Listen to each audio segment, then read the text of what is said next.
Cougars, as we all know, teaching is not a perfect job. Things sometimes go wrong, just with any career. However, things sometimes go really wrong. A few teachers have agreed to share with me their worst moments in teaching, and today you get to see those stories. I haven't been teaching very long, so I don't have a lot of terrible circumstances, but I do have a funny one.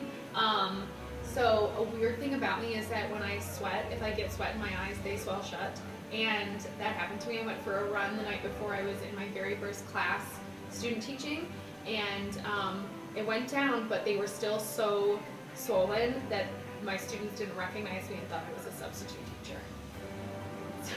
I was teaching at a high school in California, and a student had an iPod that he was listening to while he was supposed to be working, and we had a no iPod rule, and I took his iPod away, and as I was walking away, he came up behind me and put his arm around me and basically put me in a headlock and held me there for a few seconds while he was grabbing for the iPod.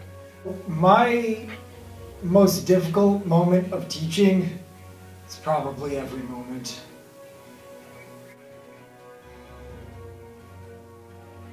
My actual worst moment of teaching was probably a couple of years ago. First year teaching here, actually, it was 8th hour. I think that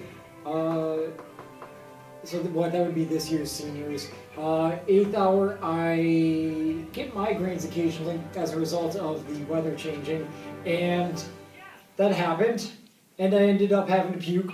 Ran out of my classroom, threw up in a restroom, came back and had to finish the day, and that kind of sucked, honestly. Well, I would not recommend it. Wow, that got intense.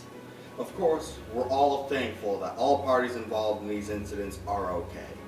That's all for today, Cougars. As always, thanks for tuning in, and I hope you have a wonderful day.